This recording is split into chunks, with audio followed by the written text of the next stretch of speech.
नमस्कार बंधुरा पाइसी बेड़के आमार सकल बंधुके स्वागत जानिए आमि आबारो चले एसेछि एकटा रेसिपि निये। रेसिपिटा हलो আমলকির आचार। बंधुरा এই ঠান্ডার সময় এইরকম আমলকির आचार করে রেখে দিলে অনেক উপকার আছে, কারণ সর্দি কাশি বদহজম গ্যাস সব ঠিক হয়ে যাবে যদি 12 মাস এইরকম আমলকি করে খেতে পারেন। চলুন বন্ধুরা দেখে নেওয়া যাক আজকে আমি আমলকির আচারটা কিভাবে তৈরি করি আর কি কি উপকরণ দেবো সেটা বলে দেবো। লাইক দিয়ে ভিডিওটি দেখবেন। এই দেখুন আমি 1 কেজি আমলকি নিয়ে নিয়েছি, ধুয়ে পরিষ্কার করে নিয়েছি সুন্দর করে। এদিকে সাদা গুড়ের পাটালি নিয়ে নিয়েছি আর আদাটাও নিয়েছি।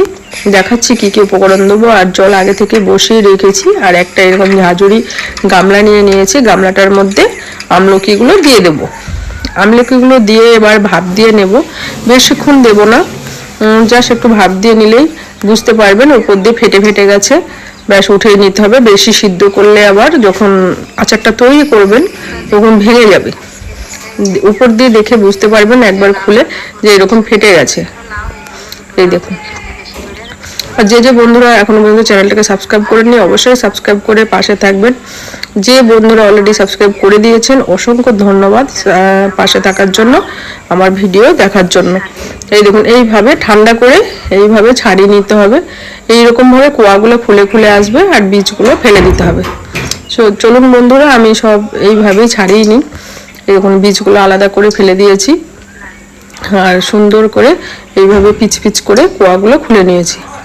এবার চলে যাব হচ্ছে কড়াইয়ের মধ্যে। গ্যাস চুলাটা আগে থেকে গরম করতে বসিয়ে দিয়েছি। কড়াইয়ের মধ্যে দিয়েছি সরিষা, কালো সরিষা, 5 ফোড়ন, আর আছে গোলমরিচ আর হচ্ছে জিরা হালকা শুকনো খোলায় ভেজে নিয়েছি।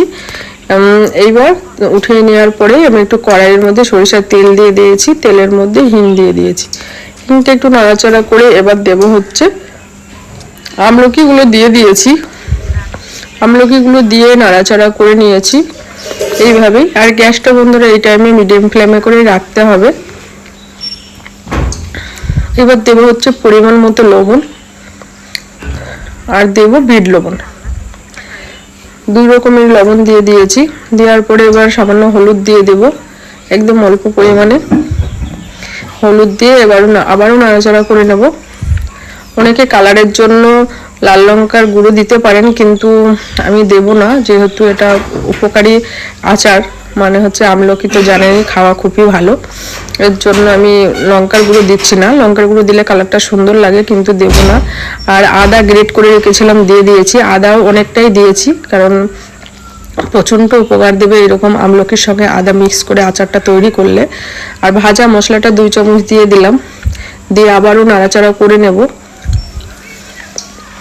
নাড়াচাড়া করে নিয়েছি।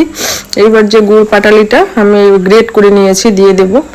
এখানে প্রায় 200 আছে গুড়টা, আপনারা যেমন মিষ্টি খাবেন সেই হিসাবে দেবেন। গুড়টা দেওয়ার পর আবারও নাড়াচাড়া করে নেব। এইভাবে মাঝে মাঝে নাড়তে থাকতে হবে। দেখুন গুড়টা কত সুন্দর গলে গেছে আর কত সুন্দর লাগছে দেখতে। এবার যে বাদবাকি যে মশলাটা ছিল গুঁড়ো করে রেখেছিলাম দিয়ে দিয়েছি। এবার আপনারা ভিনেগারও দিতে পারেন, আমি একটা লেবুর রস এইভাবে উপর দিয়ে দিচ্ছি। আচারটা খারাপ হবে না, আর খেতেও সুন্দর লাগবে। এই দেখুন আমার আমলকির আচার পুরোপুরি রেডি হয়ে গেছে। ফাইনালি দেখাচ্ছি বন্ধুরা কত সুন্দর হয়েছে আমলকির আচার। এই দেখুন বন্ধুরা পুরো রেডি হয়ে গেছে। দেখুন বন্ধুরা কত সুন্দর হয়েছে আমলকির আচার। আমলকির আচার যদি ভালো লেগে থাকে লাইক করবেন, শেয়ার করবেন, কমেন্ট করবেন। পাশে থেকে যে বেল আইকনটা আছে বন্ধুরা অবশ্যই ক্লিক করে দেবে। তাহলে বন্ধুরা আজকের মতো এইটুকু, দেখা হবে আরো নতুন নতুন রেসিপি নিয়ে। আজকের মতো ধন্যবাদ।